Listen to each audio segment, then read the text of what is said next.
अच्छा देखो, श्री कृष्ण काले नहीं है, श्री कृष्ण गहरे नीले रंग का उनका वर्ण है। और आसमान में आप देखिए, जहां कुछ नहीं होता है वहां कैसा दिखता है? गहरा नीला दिखता है। अब आसमान नीला तो नहीं है, हम चाहे जितने ऊपर चले जाए नीला कुछ मिलता है क्या? आसमान में गहरा नीला कुछ है नहीं, लेकिन उसकी अनंतता असीमता के कारण उसका वर्ण कैसा दिखता है? इसी प्रकार जहां पानी बहुत गहरा होता है, तो जहां गहराई पानी की ज्यादा हो वहां कैसा दिखता है? नीला दिखता है। इसीलिए भगवान नीले दिखते हैं, क्योंकि उनकी अनंतता इतनी है। असीमता और अनंतता के कारण भगवान ऐसे दिखते हैं। भगवान का कोई रंग नहीं है, ना तो रूप है, ना उनका कोई रूप है, ना रंग है। वो तो जैसी भक्तों की भावना होती है। न तो रूप है, न तो रंग है, न गुणों की कोई खान है। फिर शाम कैसे शर्म में ले, इसी सोच में मेरे प्राण हैं। ना तो रूप है, ना तो रंग है, न गुणों की कोई भी खान है। फिर शाम कैसे शर्म में ले। तो उनका ना कोई निश्चित रूप है, ना रंग है। रूप कैसा है? जैसा भक्ति की भावना होती है। अच्छा, भगवान है तो निराकार, परमात्मा निराकार है, पर साकार बनते हैं तो आकार कैसा लेते हैं? जैसी भक्ति की भावना होती है वैसा आकार ले लेते हैं। निराकार का मतलब है निराकार। जैसे पानी, पानी का कोई आकार नहीं है, लेकिन पानी ही साकार बन के बर्फ के रूप में होता है कि नहीं? बर्फ है तो क्या है? बर्फ के रूप में पानी है, कुछ अलग है, लेकिन बर्फ आकार ले लेता है। अच्छा, पानी ने बर्फ बन के आकार तो लिया, पर कौन सा आकार लिया? नहीं, सफेद उसका रंग है, पर आकार तो वैसा बनेगा जैसे बर्तन में रखोगे। अब आपने ट्रे में रखा कि कटोरी में रखा कि गिलास में, तो जैसे पात्र में रखोगे वैसे ही पानी बर्फ बन जाएगा कि नहीं? तो ऐसे ही परमात्मा का तो कोई निश्चित रूप नहीं है, लेकिन जब किसी भक्त की भावना जुड़ती है तो जैसी भक्त की भावना होती है वैसा रूप बना लेते हैं, उसी प्रकार का उनका आकार बन जाता है। जिनकी रही भावना जैसे प्रभु मूरत जिनकी रही भावना जैसी, प्रभु मूरत देखे न तैसी। जिनकी रही भावना जैसी, जिनकी रही भावना जैसी, प्रभु मूरत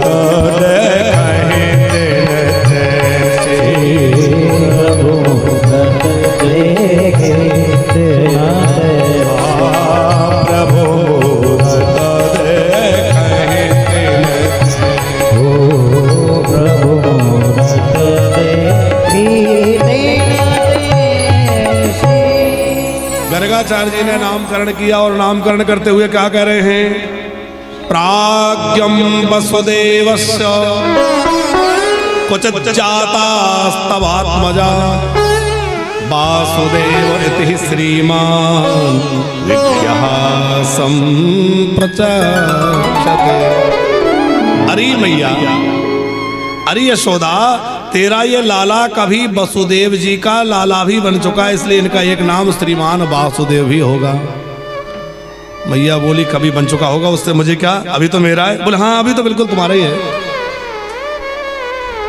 वासुदेव का मतलब वसुदेव का पुत्र वासुदेव, जैसे दशरथ जी के पुत्र दासरथ, पराशर ऋषि के पुत्र पाराशर, ऐसे ही वसुदेव जी के पुत्र वासुदेव। तो वसुदेव जी वो के पुत्र होने से इनका एक नाम वासुदेव भी होगा। मैया इनकी और भी अनेक अनेक नाम होंगे कि बहूनि सन्ति नामानि रूपाणि च सुतस्य ते गुणकर्माणि रूपाणि नान्यं वेद नो जनः। इनके अनेक अनेक नाम होंगे। ओ मैया तेरा ये लाला साक्षात नारायण, इतने ही कह पाए थे। और कन्हैया ने धीरे से ऐसे देखा, क्यों बाबा पोल पट्टी खोलोगे क्या? अरे मुझे भगवान बनाओगे? लाला ही बना रहने दो। तो कहना तो चाह रहे थे साक्षात नारायण है, लेकिन वही बात बदल दी, बोले साक्षात नारायण के समान है, नारायण समो गुणैः। हमारे ब्रज के संत कहते हैं, बोले हमारे कन्हैया नारायण जैसे नहीं है, नारायण से भी 4 गुण ज्यादा हैं। कौन कौन से? बोले पहला है रूप माधुरी। हमारे श्री हरि नारायण जो हैं तो बहुत सुंदर, पर उनके कितने हाथ हैं? 4। तो 4 हाथ होने से थोड़े से अटपटे लगते हैं। लेकिन हमारे वृंदावन बिहारी जो है, इनके तो इतना सुंदर रूप है कि जो देखता है वो दीवाना हो जाता है। बड़ा मधुर रूप है, इतना सुंदर मनोहर रूप है कि क्या कहना। दूसरा लीला माधुरी। बैकुंठ के जो स्वामी नारायण हैं, वो भगवान नारायण जो है कोई ज्यादा लीला नहीं करते, वो तो बस से सैया पे लेटे रहते हैं। लेकिन हमारे कृष्ण कन्हैया कभी माखन चुराते हैं, कभी बछड़े चराते, कभी गैया चराते, कभी रास रचाते, कितनी लीला करते हैं। ये बड़ी मधुर मधुर लीला करते हैं। तीसरी है वेणु माधुरी। बैकुंठ के जो स्वामी हैं, वो भगवान नारायण कभी बांसुरी बजाते हैं, वो तो शंख बजाते हैं। लेकिन हमारे वृंदावन बिहारी ये ऐसी मीठी मीठी रसमयी बंसी बजाते हैं कि इनकी बांसुरी को सुन के सब मुग्ध हो जाते हैं। कन्हैया की जब बंसी बजती है तो गिरिराज जी की जो शिलाएं हैं वो पिघलने लग जाती हैं। श्री कृष्ण की जब बांसुरी बजती है तो यमुना जी का जल जो बह रहा है वो बहला, यमुना जी बहना भूल जाते हैं। कन्हैया की बंसी जब बजती है ना, तो चूल्हे में जो सूखी सूखी लकड़ियां गोपियों ने लगाई हैं, उनमें से रस बहने लग जाता है। अब आप विचार करो कि सूखी लकड़ी में से रस निकलने लगे तो हृदय में रस की धारा नहीं बहेगी क्या? भक्तों के अंदर प्रेम रस धारा बह जाती है जब कन्हैया की बांसुरी बजती है। वेणु का अर्थ क्या है जानते हैं? बम ब्रह्मानंदम ई विषयानंदम तौ अणव अस्मात् सा वेणु। जगत में 2 तरह के आनंद हैं। कौन कौन से? एक है विषयानंद और दूसरा है ब्रह्मानंद। पर विषयानंद की तो क्या चले, जहां पहुंचने के बाद ब्रह्मानंद भी फीका पड़ जाए। कन्हैया की बांसुरी के सामने विषयानंद तो चले ही नहीं, ब्रह्मानंद भी फीका पड़ जाता है। ऐसा भगवान श्री कृष्ण का बंसी निनाद है। जब उन कन्हैया की बांसुरी बजती है तो विलक्षण बंसी बजती है। गाय घास खाना भूल जाती है, बछड़े दूध पीना भूल जाते हैं। देवता आकाश से निहारते हैं और आकाश से जब देवता देखते हैं तो आश्चर्यचकित हो जाते हैं कि भैया कौन सा राग बज रहा है, कौन सी ताल बज रही, कौन सा क्या बज रहा है, कुछ समझ में नहीं आता, क्योंकि बड़ी विलक्षण बंसी बजती है। तो क्या अधिक हो गया? नारायण से कितनी चीजें ज्यादा हो गई। एक रूप माधुरी, एक लीला माधुरी, एक वेणु माधुरी, गोपियों के साथ बिहार। हमारे बैकुंठपति जो है वो तो बस लक्ष्मी जी चरणों में बैठी है, चरण दबा रही हैं और ठाकुर जी विराजमान है। लेकिन हमारे वृंदावन बिहारी ललिता जी, विशाखा जी, रंग देवी जी, सुदेवी जी, चंपक लता जी, कितनी कितनी गोपियां हैं।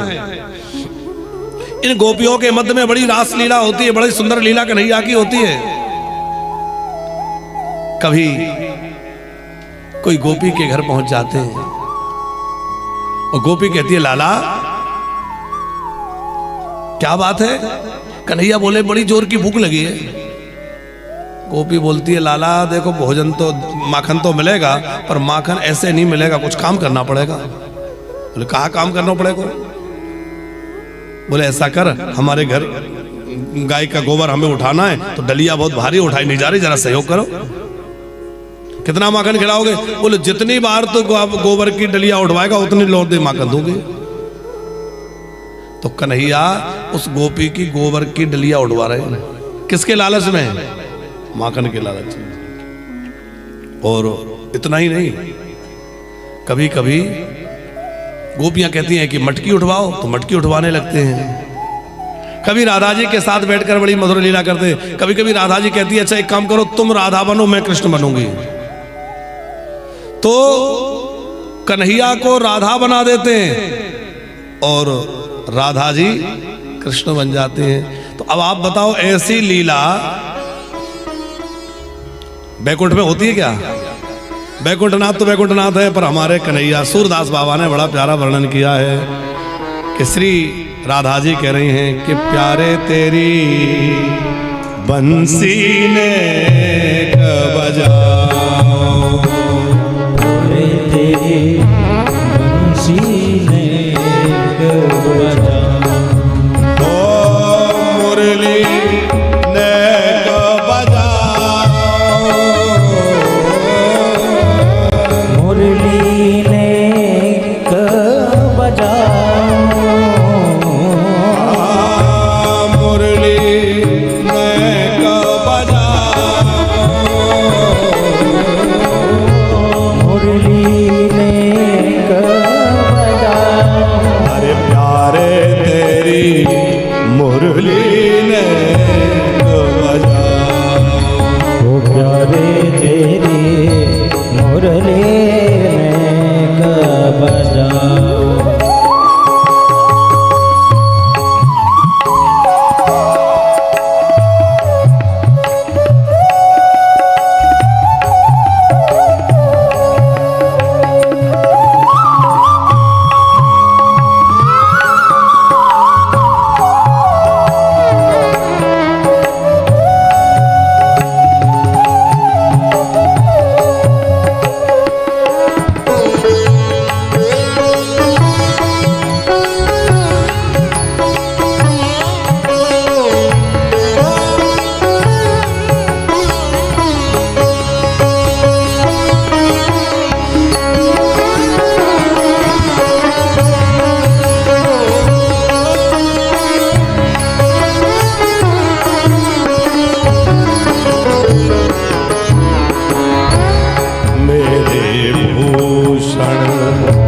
तुम सब पहरो मैं तुमरे सब पाओ।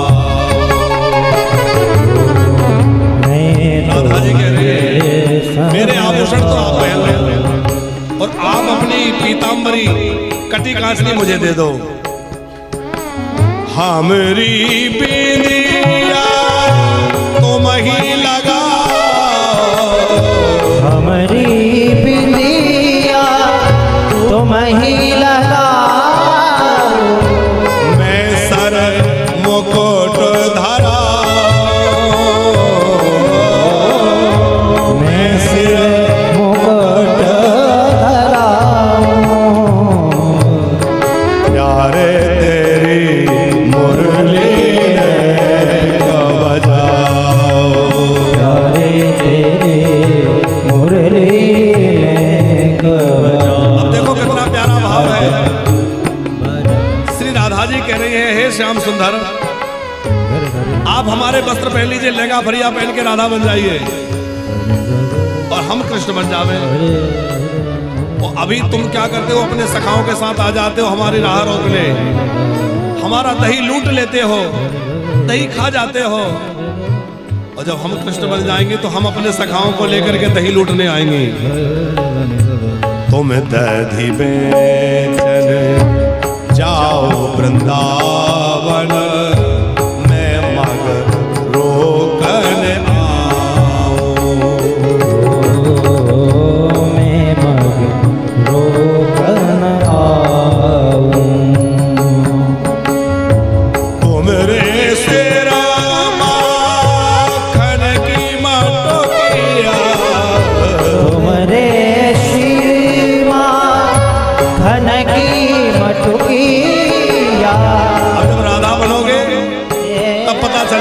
माखन की मटकी लेके जाना होता है, और तुम हमारा दही लूट लेते हो। और तुम राधा बनोगे तो हम तुम्हारा दही लूटने आएंगे। तुमरे से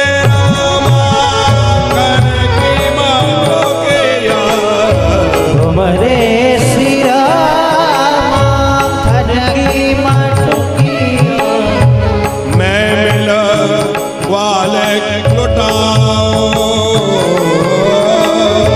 मैं मिल ग्वाल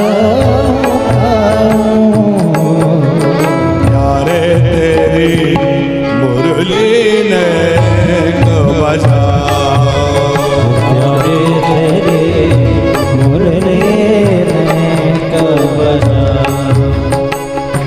माने नहीं हो कर माने करो तुम, मैं कही चरण दबाओ,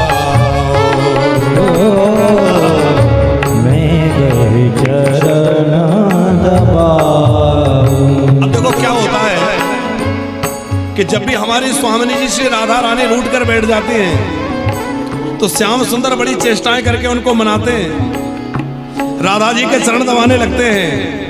बैठ पलोटत राधिका पायन, तो श्याम सुंदर राधा जी के चरण दबाते हैं, अनेक चेष्टाओं से उनको मनाते हैं, प्रसन्न करते हैं। राधा जी कह रहे हैं कि जब तुम राधा बनोगे तो हे श्याम सुंदर, तुम माननी होकर मान करके बैठ जाना, और मैं आकर के तुम्हारे कन्हैया बन के चरण दबाऊंगी।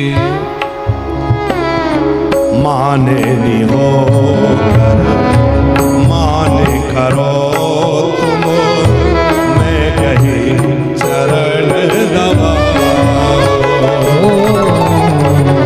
मैं गए चरण दबाऊं। सूर श्याम तुम बनो राधिका, सुर श्याम करो राधिका, सूर श्याम तुम बनो राधिका, सुर श्याम तुम बनो राधिका, मैं नंद लाल कहा, मैं नंद लाल कहाऊं। प्यारे तेरी मुरली ने बजा, प्यारे तेरी मुरली ने बजा, प्यारे तेरी मुरली ने बजाओ, प्यारे तेरी मुरली ने बजा, ओ मुरली ने बजाओ, मुरली ने बजा, मुरली ने बजाओ, मुरली ने प्यारे तेरी मुरली ने बजाओ, प्यारे तेरी मुरली ने बजा, मुरली ने मुरली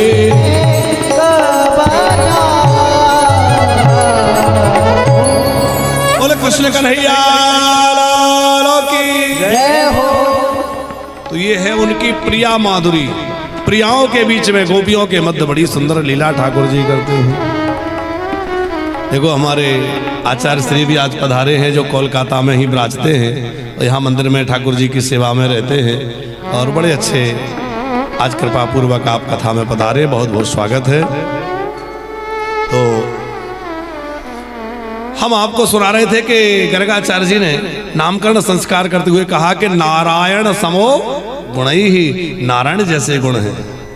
पर ब्रज के संत कहते हैं नारायण से भी कुछ गुण अतिरिक्त हैं। देखो जो कहते हैं ना कि राम जी 12 कला से, श्री कृष्ण 16 कला से, ऐसा कहना अपराध है, क्योंकि राम कृष्ण दो एक हैं, अंतर नहीं निमेष, इनके नयन गंभीर हैं, उनके चपल विशेष। कोई अंतर थोड़े ही है। वही राम जी बन जाते हैं, वही श्याम जी बन जाते हैं। कोई भेद नहीं है, कोई अलग है ही नहीं, तो कम ज्यादा कैसे हो जाएंगे। लेकिन राम जी मर्यादा पुरुषोत्तम होने के नाते अपने कुछ चीजों को छुपा के रखे। हमारे श्याम सुंदर तो लीला पुरुषोत्तम है, ये तो जो चाहे करते। दूसरी बात यह है कि श्री राम जो है सूर्य वंश में हुए और सूर्य जो है वो 12 होते हैं, और श्री कृष्ण चंद्र वंश में हुए हैं और चंद्रमा की कितनी कलाएं होती हैं? 16। तो इसलिए वो 16 कला कहे जाते हैं चंद्र वंश में होने से। बाकी राम और कृष्ण में कोई अंतर नहीं है, न नारायण में कोई भेद है। बस ये तो बस आनंद लेने के लिए हमने कहा कि 4 गुण ज्यादा, बाकी है तो सब एक ही। पर धीरे धीरे लाला थोड़े बड़े है गए। अब बड़े हो गए तो तापड़िया जी एक दिन क्या हुआ कि नंद बाबा ने बड़े प्रेम से अपने ठाकुर जी की सेवा कर रहे थे। नंद बाबा के सालिग्राम जी बड़े प्यारे, छोटे से सालिग्राम जी, गुलाब जामुन जैसे। खूब उनको बढ़िया दूध से नहलाते हैं, दही से, घृत से, शहद से, शक्कर से, बढ़िया पंचामृत अभिषेक होता है। तो पंचामृत अभिषेक करते हैं तो लाला आके पीछे बैठ जाते हैं और देखते हैं बाबा क्या कर रहे हैं। घर में जब भी पूजा करो तो अपने बच्चों को भी पास बिठाना चाहिए।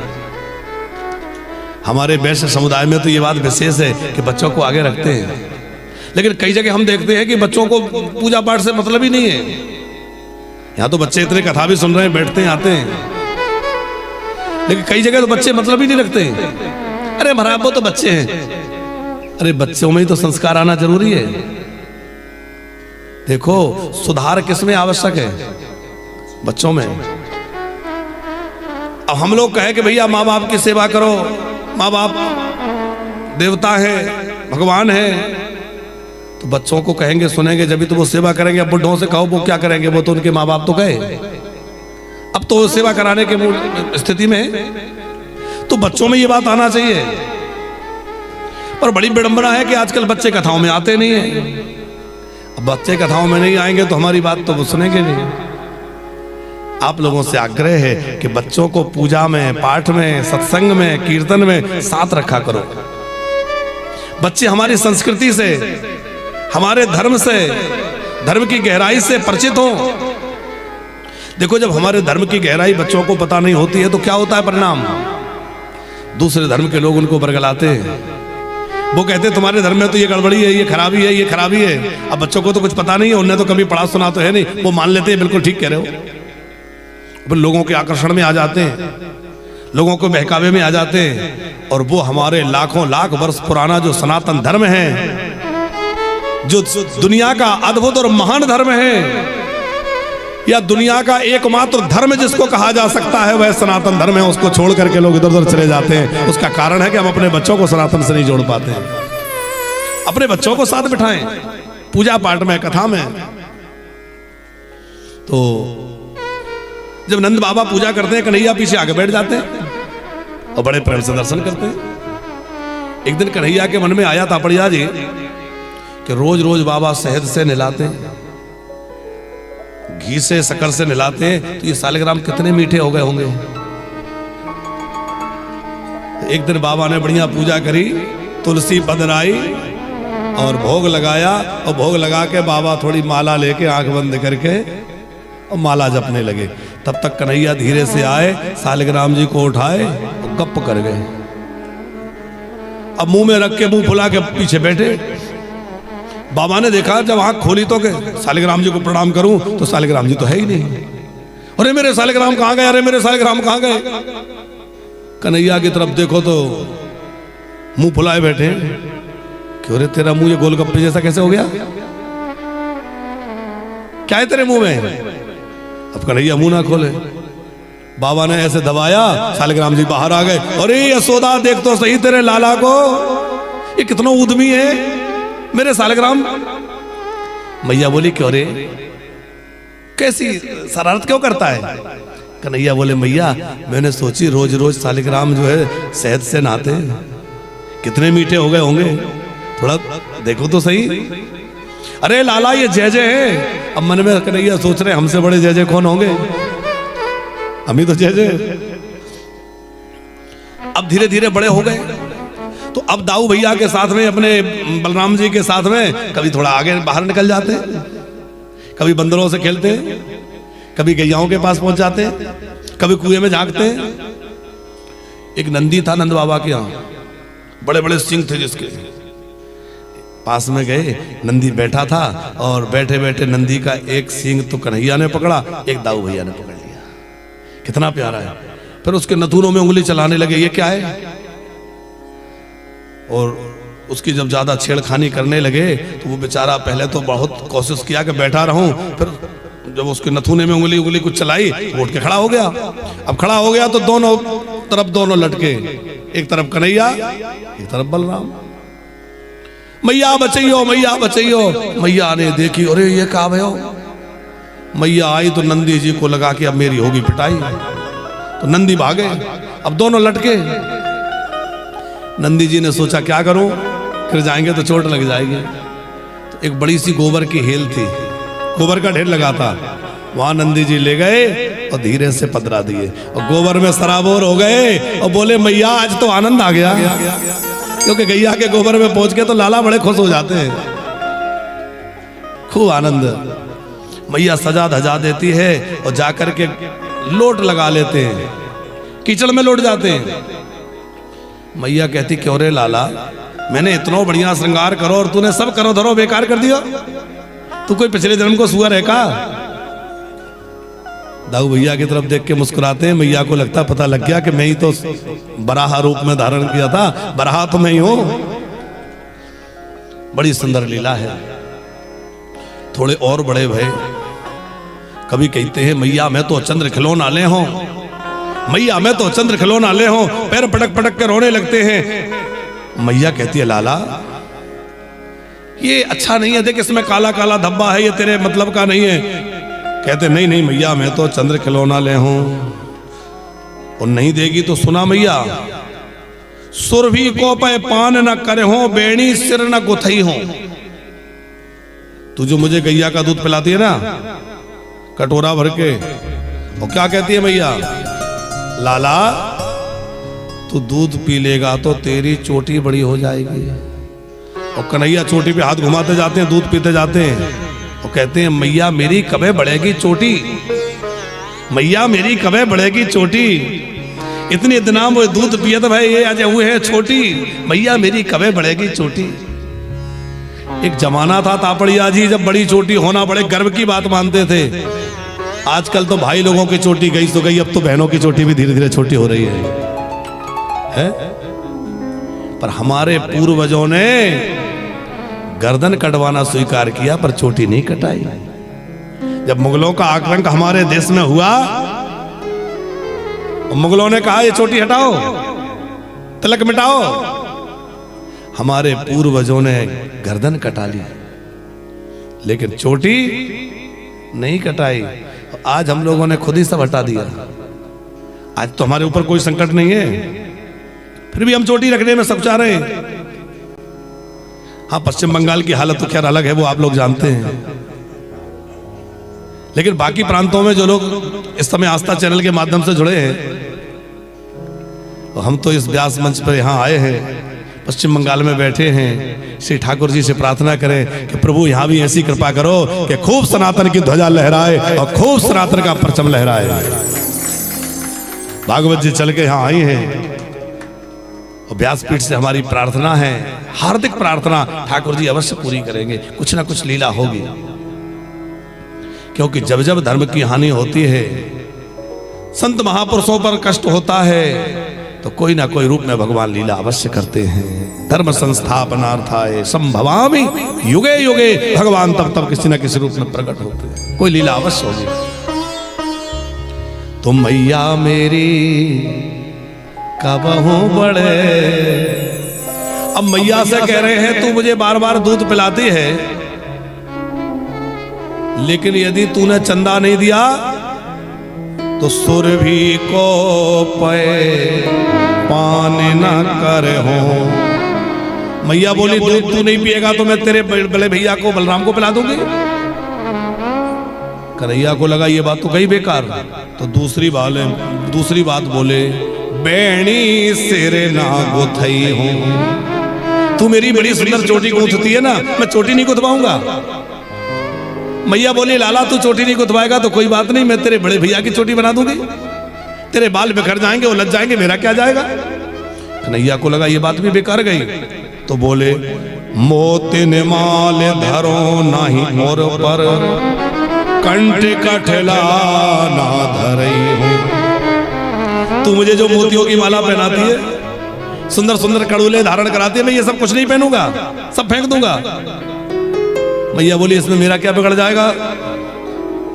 कन्हैया बोले सुन मैया कि जय हो लोट अवय धरनी पर, जय हो लोट अवय धरनी पर, तेरी गोद न आई हूं। मैं भूमि पे लेट जाऊंगा, तेरी गोदी में नहीं आऊंगा। मैया बोली यदि तू भूमि पे लेट जाएगा तेरे कपड़े खराब हो जाएंगे, मेरा क्या जाएगा।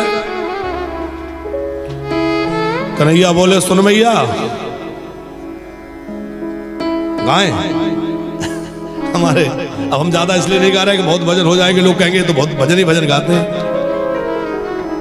पर हमारे विक्रम भैया की इच्छा है कि थोड़ा गा दो। अरे मैया मैं तो चंद्र खिलौना लई हो, मैया मैं तो चंद्र खिलौना लई हो। अरे मैया मैं तो चंद्र खिलौना लई हो, अरे मैया मैं तो चंद्र खिलौना लई। जय हो लोटो अवय धरनी पर, तेरी गोद न आई हो। ओ मैया तेरी गोद न आई हूँ। और क्या करेंगे। लाल कहा नंद बाबा को, लाल कहा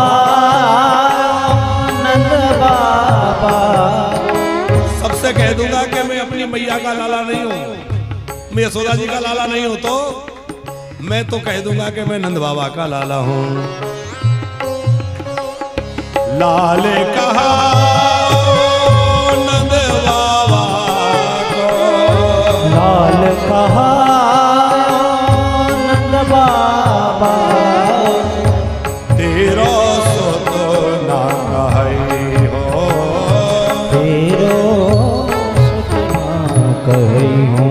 मैया मैं तो चंद्र खिलौना लय हो, मैया मैं तो चंद्र खिलौना लई।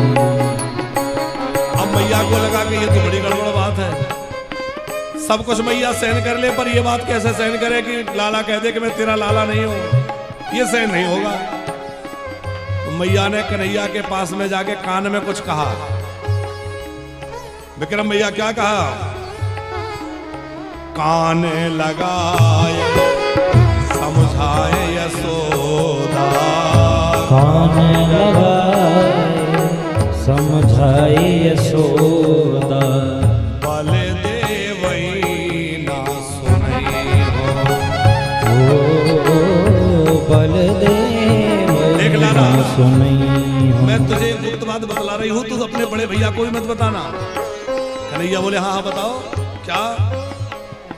तो मैया ने एक लालच दिया, चंदा होते अति सुंदर तो है, चंदा होते अति सुंदर तो है, नवल दुल्हनिया ले हो।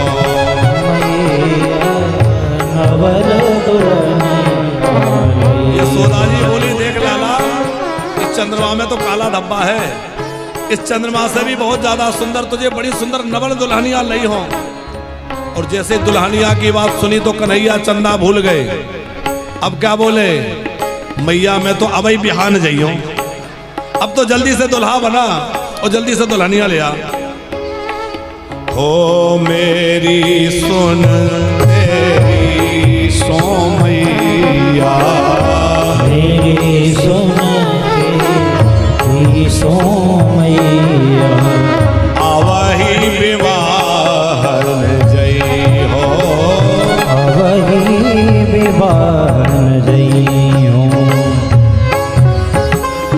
सूर श्याम सब सखा बराते, सूर श्याम सम सखा बराती, सूर श्याम सब सखा बराते, सूर श्याम सब सखा बराती, नूतन मंगल गई हो,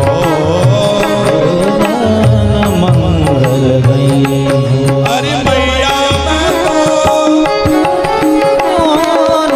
नहीं हो मैया में तो चंद्र खिलौना नहीं हो, मैया मैं तो चंद्र खिलौना नहीं हो, मैया तो चंद्र खिलौना।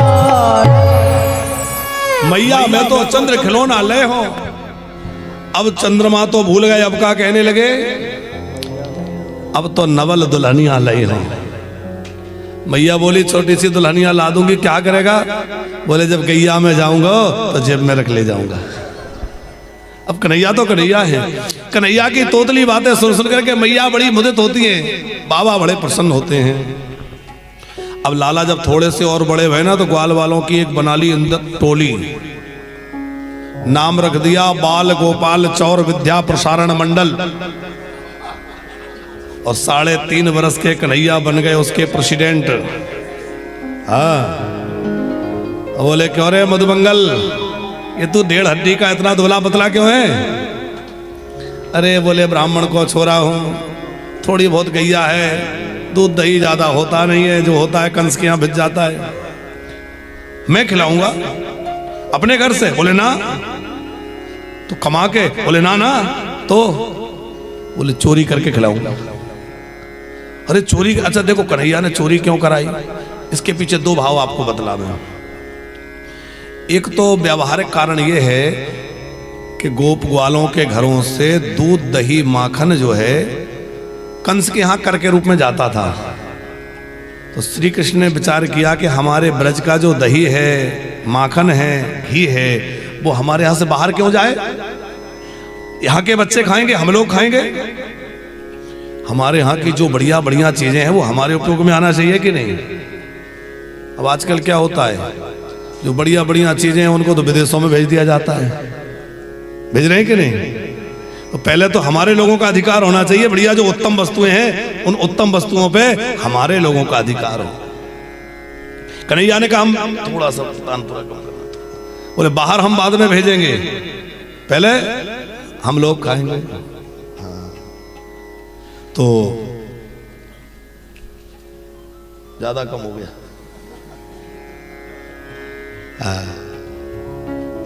बाद में बाहर क्यों जाए? एक तो ये कारण माखन चुराने का, दूसरा कारण ये है तापड़िया जी के, अच्छा तापड़िया जी कहें तो छोटे से बड़े तक सब आ गए उसमें। अब अलग अलग नाम लेने में गड़बड़ हो जाए तो उसमें ये है कि कन्हैया से लेके इससे लेके और दादाजी तक सब आ गए। तो दूसरा कारण ये है कि गोपियों का बड़ा मधुर भाव है। ये जो गोपियां हैं ये कोई साधारण स्त्रियां नहीं है, बड़े बड़े ऋषि मुनि हैं, तपस्वी महात्मा हैं, जिन्होंने कई कई वर्षों तक तपस्या करी और तपस्या करके ब्रज में गोपी होने का वरदान मांगा। क्यों? कन्हैया की सेवा करने के लिए। अब वो सब बड़े बड़े महात्मा ऋषि मुनि गोपी बन के वृंदावन में आए और ब्रज में गोपी बन के आके क्या मांगते हैं कि हमें लाला की लीलाओं का दर्शन होवे, हमारे घर कन्हैया आए, हमारा माखन पाए, हमारे माखन का भोग श्री कृष्ण लगावे। ये सबके मन की लालसा रहती है। और जिन घरों में कन्हैया को माखन खाने जाते हैं वो तो खूब प्रसन्न होते हैं, और जिन घरों में नहीं जाते वो शिकायत लेकर के शिकायत के बहाने दर्शन करने आ जाते हैं। बड़े सवेरे सवेरे झुंड बना के गोपियां नंद जी के द्वार पर आ जाती हैं, आवाज लगाती हैं, यशोदा, अरे ओ यशोदा। यशोदा जी निकलती है, कहा भयो? अरे देख तेरे लाला ने कहा उधम कियो। भैया बोली, भैया कहा भयो, कहा उधम कियो? तो गोपियां सुनाती हैं सुखदेव जी के शब्दों में, सुनिए कि क्वचत समय क्रोश संजात हासा स्वाद्यदधिपया कल्पितैस्तेयो मरकान विभजति साचेन्नाति भानम द्रव्यालावेश ग्रह कुपितो यातयुपक्रोश्यतो का। एक गोपी बोली, मैया हमारे घर में आता है, गोदोहन का समय होने से पहले ही बछड़े खोल देता है, बछड़े सारा दूध पी जाते हैं, हम गैया का दूध काढ़ने जाएं तो गैया की लात खानी पड़े। अच्छा बछड़े माने, बछड़े तो छोड़ देता, वत्स माने जीवात्मा भी होते हैं, जिन जीवों पर कृष्ण कृपा करते हैं उनको समय से पहले भवसागर से मुक्त कर देते हैं। सोए हुए बच्चों को जगा देता है। सोए हुए बच्चों को जगाने का मतलब है कि हम सब इस मोह रूपी रात्रि में सोए हुए हैं। मोह निशा सब सोबनहारा। जागा हुआ कौन है? बोले जो सारे विषय प्रपंच से मुक्त हो गया है वो जागा हुआ है। और सरल शब्दों में यह है कि जब तक हमें संसार के भोग प्रिय लग रहे हैं तो हम सोए हैं, और भगवान प्रिय लगे तो समझ लो जाग गए हैं। हमें भगवान प्रिय लगे तो हम जागे हुए हैं। पर तापड़िया जी श्री कृष्ण सबको नहीं जगाते, छोटे बच्चों को, क्योंकि भगवान कहते हैं जो ज्ञानी है वो मेरा बड़ा बेटा है और जो भक्त है वो मेरा। तो जो ज्ञानी है वो तो ज्ञान के द्वारा अपने आप कल्याण कर लेंगे, और जो प्रेमी है, अनुरागी है, उनको मैं जगाता हूं कि कहां मोह रात्रि में सो रहे हो, आओ और मेरे बन जाओ। गोपियां कहती हमारे घरों से माखन चुराता है, हमारी मटकी तोड़ देता है। एक गोपी बोली, सुनो मैया, मैंने अपने घर में भगवान की पूजा रखी और सत्यनारायण जी की पूजा होनी थी, तुम्हारा लाला आया, मैं प्रसाद बना रही थी, बोला कहाँ हो रहा है? क्यों गोपी कहाँ कर रही है? बोले देख लाला थोड़ा प्रसाद तैयार कर रही है, छूना मत, कुछ स्पर्श मत करना। क्यों? बोले आज जय जय होगी। तो ये कमर पे हाथ रख के बोला कि क्यों मुझसे बड़ा कोई जय जय है क्या? अब मैंने थोड़ा डांट दिया कि देख प्रसाद बन रहा है, पूजा की तैयारी है। तो ये वहां से गया और ना जाने कब मेरे पूजा घर में घुस गया, और वहां जाके मेरे भगवान तो सालिग्राम जी तो उठा के एक तरफ कर दिए और छोटे छोटे कुत्ते के पिल्ले लाके बैठा दिए पूजा वाली जगह में। अरे मैं गई, मैंने देखी ये कुत्ता के पिल्ले, मैं तो बाबरी है गई, उन्हें हटाया, फिर धुलाई करी, लिपाई करी, सफाई करी, फिर जैसे तैसे पूजा करी। हमारे ब्रज में एक संत हुए परमानंद दास जी, उन्होंने एक पद गाया है, परमानंद दास को स्वामी लायो पिल्ला घेर। ऐसी मधुर लीला करते हैं। कोई गोपी कहती हमारी मटकी उठवा दो, तो मटकी उठवा तो देते हैं, जैसे उठा के चलती है तो ऐसी कंकड़ियां मारते हैं। ये सब लीला क्यों हो रही है? भक्तों को सुख देना भगवान का उद्देश्य है। अब सुख देने के लिए जैसे जैसे उनको आनंद मिले, माखन खाने से आनंद मिलता है तो माखन चुराने पहुंच जाते हैं, मटकी फोड़ने से आनंद। अब ये सब लीलाओं से भक्तों का बड़ा रंजन होता है। हमें इन लीलाओं को कहने सुनने में इतना आनंद आ रहा है, तो जहां वो लीला हुई उन गोपियों को कितना आनंद आया होगा। तो उन भक्तों को वो आनंद, वो सुख लुटाने के लिए भगवान ने ये सब लीला करी। खूब सुंदर माखन चोरी की लीला है। घर घर जाकर के कन्हैया माखन चुराते हैं, और बड़ी सुंदर लाला की लीला है। तो थोड़ा गाते भय, आनंद लेते भय हम लोग जो है, और फिर आगे की लीला में चलेंगे। कैसे हैं हमारे कन्हैया? हमारे ब्रज के संत गाते हैं कि ऐसो चटक मटक सो ठाकुर तीनों लोकन में है। ऐसो चटक मटक सो ठाकुर तीनों लोकन हूँ मेरा। ओ ऐसो चटक मटक सो ठाकुर तीनों लोकन हूँ मेरा। ऐसो चटक मटक सो ठाकुर तीनों लोकन हूँ मेरा। लोकन हूँ मेरा है तीनों लोकन हूँ मेरा। ओ लोकन हूँ मेरा तीनों लोकन हूँ मेरा। ऐसा जय हो ऐसा जय हो। अरे ऐसा चटक मटक सो ठाकुर तीनों लोकन हूँ मेरा। ऐसो चटक मटक सो ठाकुर तीनों लोकन हूँ मेरा।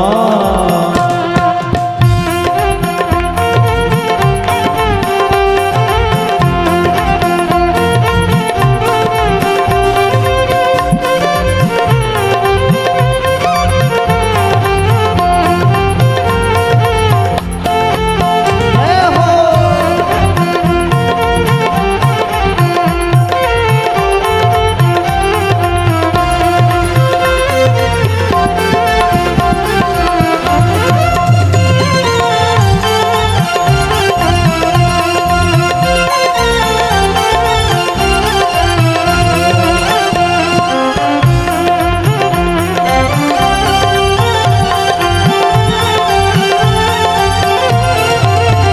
जय हो आनंद के लाला के।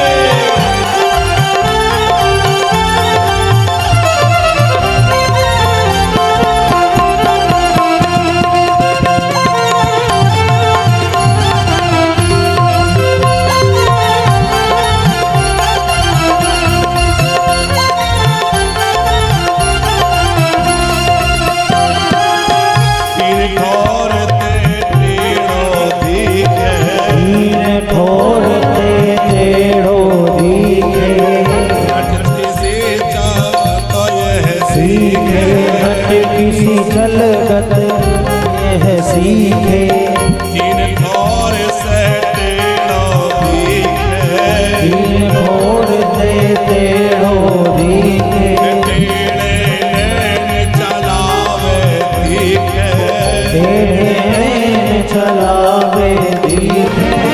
सब देवन को देवा अरे सब देवन को देव तो ब्रज में घेरेगा। सब देवन को देव तो आए ब्रज में घेरेगा।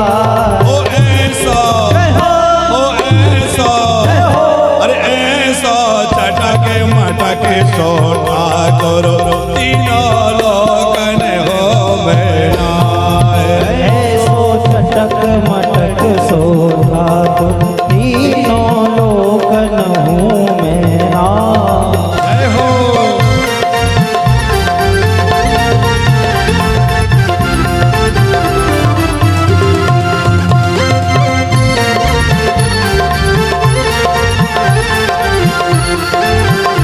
जरा झूमते हुए आनंद के लाला की।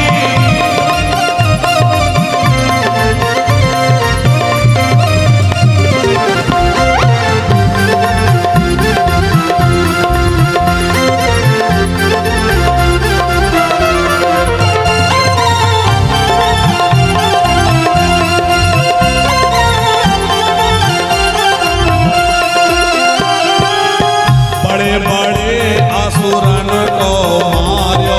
बड़े बड़े असुरन को मारो। नाग कालिया पकड़ पछारो। नाग गालिया पकड़ पछाड़ो।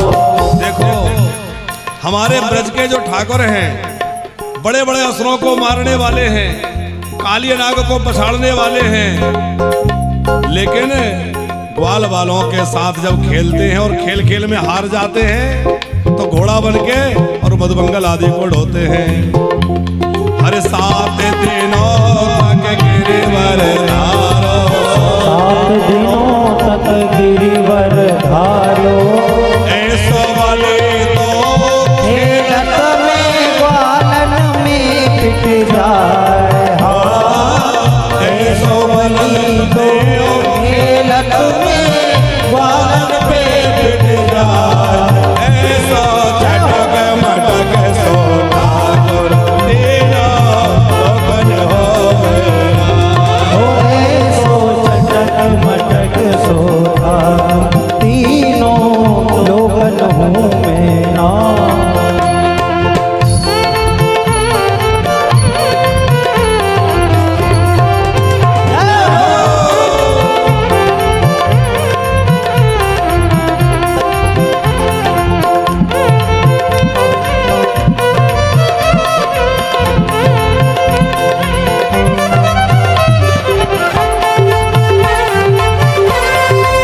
छबीलो है ब्रज सुंदर, रूप छबीलो है ब्रज सुंदर, रूप छबीलो है ब्रज सुंदर, रूप छबीलो है ब्रज सुंदर। बिना बुलाए डोले घर घर, बिना बुलाए डोले घर घर, बिना बुलाए डोले घर घर, बिना बुलाए डोले घर घर।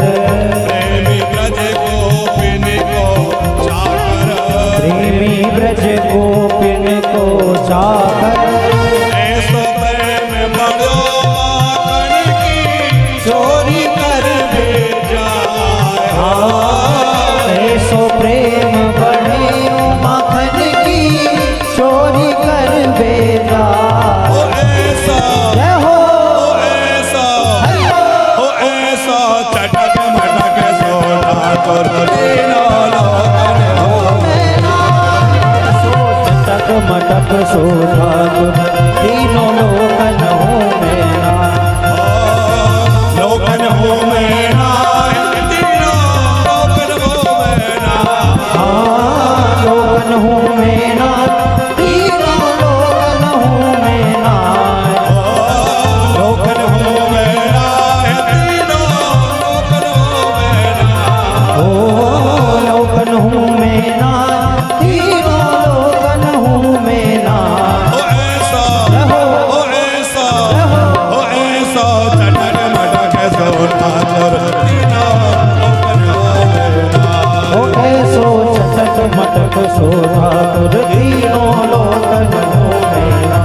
जय राधे राधे, राधे राधे राधे राधे, राधे राधे, ओ राधे राधे, ओ राधे ओ राधे, राधे राधे, राधे राधे, ओ राधे राधे, राधे राधे, ओ राधे राधे, राधे राधे, ओ राधे राधे, राधे राधे, राधे राधे, जय जय श्री राधे राधे श्री राधे, जय जय श्री राधे।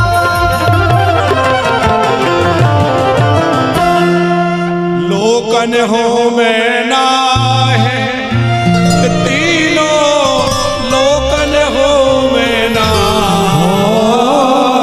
लोकन हूँ मैं ना, तीनों लोकन हूँ मैं ना। ऐसो चटक मटक सो ठाकुर, तीनों लोकन हूँ मैं ना। बोले माखन चोर भगवान की। जय। बड़ी सुंदर माखन चोरी की लीला है। कन्हैया घर घर में जाते हैं, कहीं मटकी फोड़ते हैं, कहीं माखन चुराते हैं, कहीं बालकों को जगाते हैं। बड़ी मधुर लीला है। आगे सुखदेव जी वर्णन करते हैं, राजन एक समय अपने सखाओं के साथ खेलते खेलते कन्हैया ब्रह्मांड घाट पे पहुंचे और वहां ब्रह्मांड घाट पे पहुंच करके सखाओं की दृष्टि बचा के कन्हैया ने थोड़ी मिट्टी का ढेला उठाया और प्रेम से मुंह में रख लिया। और जैसे ही मुंह में रखा, दाऊ भैया ने देख लिया, क्यों रे कन्हैया तेने मिट्टी खाई? बोले ना ही खाई। चल तेरी मैया से शिकायत करें। पकड़ के खींच के लाए, यशोदा जी से शिकायत करी, मैया लाला ने मिट्टी खाई। अब मुंह में मिट्टी है, कन्हैया कह रहे अच्छा सब जानते मिट्टी खाई, लेकिन कन्हैया ने धीरे से मिट्टी का ढेला गटक लिया। तो क्या कह रहे हैं? ना हम भक्षितवानम सर्वे मिथ्या विसंसिना यदि सत्तगिरस्तरहि समक्षम पश्यमे मुखम। अरे मैया मैंने मिट्टी नहीं खाई, और यदि तुम्हें भरोसा नहीं है तो मेरे मुंह में देख लो। मैया ने कहा मुंह दिखा। कन्हैया ने जैसे ही मुंह खोला तो लाला के मुख में क्या दिखा? मिट्टी नहीं दिखी, सारा ब्रह्मांड जो है लाला के मुंह में दिख गया। श्री कृष्ण के मुख में सारा ब्रह्मांड है। मैया को लाला ने 2 बार सारे ब्रह्मांड का दर्शन मुंह में कराया है। एक बार दूध पीते समय और एक बार यहाँ। दूध पीते समय इसलिए कराया कि मैया तेरा दूध कोई मैं अकेले थोड़ी पी रहा हूं, मेरे अंदर अनंत कोटि ब्रह्मांड है, वो सब तेरे दूध से तृप्त हो रहे हैं। और तापड़िया जी, इसका अभिप्राय ये है कि भगवान को भोग लगाओ तो केवल भगवान तृप्त नहीं होते, बल्कि सारा विश्व को भोजन कराने का जितना फल मिलता है वो भगवान को भोग लगाने का फल मिलता है। आप भंडारा करोगे कितने लोगों को खिला सकते हैं? अरे कोई बहुत सामर्थ्यवान है 10-20 हजार लोगों को खिला देगा, नित्य भंडारा चला देगा। ठाकुर जी की कृपा है, वानप्रस्थ में लगभग 3.5 वर्ष हो गए, प्रतिदिन साधु संतों को भंडारा चलता है। भगवान की कृपा से साधु संत प्रतिदिन आते हैं और नित्य प्रति सवेरे 8:30 बजे ही साधु संत आने लगते हैं और खूब भगवत कृपा से प्रसाद वितरण होता है। दाल भात चावल रोटी जो भी है खूब वो इतना ले जाते हैं कि पूरे दिन का इंतजाम कर लेते हैं। दोपहर में भी भंडारा होता है, रात्रि में भी खूब भंडारा चलता है। पर हम लोग कितने लोगों को खिला सकते हैं? थोड़े लोगों को। लेकिन जब भगवान को कोई भोग लगाता है तो भगवान को भोग अर्पण करने में कितना फल मिलता है? चींटी से लेके हाथी पर्यंत जितने भी जीव हैं, सारे ब्रह्मांड के जीवों को भोजन कराने का जितना फल है उतना भगवान को भोग लगाने का फल प्राप्त हो जाता है। देखो कितने बढ़िया सुंदर भोग सज रहे हैं, एक बार सबको दर्शन करा दें। कितने भाव से हमारे तापड़िया परिवार ने गिरिराज जी के लिए 56 भोग की तैयारी करी है। तो भैया भगवान को भोग लगाने का बड़ा अद्भुत फल है। इसलिए हम बार बार कहते हैं कि जो भी आपके घर में बने उसका प्रतिदिन पहले ठाकुर जी को भोग लगाओ। बिना भोग लगाए कुछ नहीं खाना। एक बात और ध्यान रखना, जो वस्तु भगवान को भोग नहीं लग सकती वो घर में आना ही नहीं चाहिए है? घर में वही वस्तु आना चाहिए जो ठाकुर जी को भोग लग सकती है।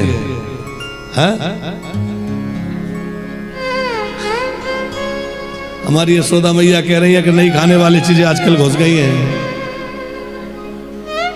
हो सके तो पवित्र रखिए अपनी किचन को। देखो घर में 2 पूजा घर होते हैं। एक तो घर में सबसे जो सुंदर जगह हो वहां भगवान का मंदिर बनाओ, और एक रसोई घर, उसको बड़ा पवित्र रखो। जितना मंदिर पवित्र रखने की आवश्यकता है उतने रसोई घर भी पवित्र रखने की आवश्यकता है। और किसी का घर देखना हो, नहीं इनका रहन सहन कैसा है, तो उनका पूजा घर मत देखो, उनका रसोई घर देखो। पूजा घर तो हर कोई सजा के रख लेगा, लेकिन रसोई घर से असलियत पता चल जाएगी कि रहन सहन कैसा है। रसोई घर को बड़ा शुद्ध रखो। झूठा बर्तन पड़ा है, बिखरा पड़ा है, सब्जियां पड़ी हैं, रसोई घर को बहुत शुद्ध रखो, क्योंकि रसोई घर में भगवान का भोग लगेगा। अच्छा तापड़िया जी, कई लोग कहते करे हमारे यहाँ महात्मा लोग भोजन नहीं करते हैं, ब्राह्मण लोग आप मना करते हैं। हम कहते हैं आप अपनी रसोई को शुद्ध करिए, अपने घर को शुद्ध बनाइए, आहार की शुद्धि करिए, आपका घर और रसोई पवित्र होगा। हम गारंटी से कहते हैं खूब आपके साथ बैठ के जीवेंगे, आपके घर में बैठ के जीवेंगे। आप अपने घर और रसोई को वैसा बनाइए तो सही। अवक्ष खा रहे हैं, उल्टा सीधा बन रहा है, वहां कैसे खाएं? आजकल घरों की रसोइयां ऐसी हो गई कि किसी अच्छे संत वैष्णव को भोजन कराने लायक नहीं बची। हर स्थिति में माताएं घुस रही हैं, झूठा पड़ा है, जो मर्जी हो रहा है ना। रसोई को बड़ा शुद्ध रखिए। तो यहां ठाकुर जी ने जो मिट्टी खाई उसमें ब्रह्मांड का दर्शन क्यों कराया? वो दिखाना चाह रहे हैं कि मैया मैंने बाहर से कुछ नहीं खाया, जो कुछ है सब पहले से ही मेरे अंदर है। इसलिए तो कह रहे हैं ना हम बक्षित वानम्बा, मैंने नहीं खाई। अब कृष्ण झूठ थोड़ी बोल सकते हैं, वो पहले से ही मेरे अंदर सब कुछ है, इसलिए दिखाया। ये नंद बाबा पूर्व जन्म में द्रोण नाम के बसु थे और यशोदा जी जो है वो धरा नाम की उनकी पत्नी थी। बड़ी इन्होंने तपस्या करी तो इनको भगवान की बाल लीलाओं का सुख मिला। एक और कथा पुराणों में बड़ी प्रसिद्ध है सेठ जी, कि ये जो नंद बाबा हैं ये पूर्व जन्म में महाराज दशरथ के चाचा जी थे। इनका नाम था वीरसेन और यशोदा जी जो थी उनका नाम था रत्नमाला। जब वो दशरथ जी के यहाँ 4 लालव है तो उनके चाचा जी मिलने आए, बड़े अनुराग पूर्वक मिले और बालक राम को गोद में लेकर इतना सुख मिला, इतने प्रसन्न हुए कि कब 2-4 दिन निकल गए पता ही नहीं चला। अब लौटना तो था ही, और लौट के जैसे ही चले तो इतने व्याकुल हो गए कि घर की तरफ पैर नहीं बढ़ते। वीरसेन जी ने कहा देवी मुझसे तो अब चला नहीं जा रहा, उस बालक की छवि मेरे हृदय से ऐसी जच गई कि अब मैं आगे बढ़ ही नहीं पा रहा हूं। धरा देवी बोली वही हालत मेरी भी है, क्या करें? बोले अब हम लोग घर नहीं चलें, अब सीधा हम बद्रीनाथ चलें, तपस्या करेंगे। तो वो रत्नमाला जी और वीरसेन जी कहां चले गए? बद्रीनाथ। मां तपस्या करी, वरदान मांगा कि यही सलोना स्वरूप जो हमने आज गोद में खिलाया है वो हमारी गोद में आ जाए, तो वही नंद यशोदा बने और उनके यहाँ बाल कृष्ण के रूप में वही परमात्मा आए और खूब बाल लीलाओं का सुख और आनंद प्रदान किया है। हम लोग भी यही प्रार्थना करें, प्रभु कभी हमें भी ऐसा सुख मिले, हम भी आपको गोद में खिलावें, हम भी आपकी लीलाओं का सुख और आनंद लें।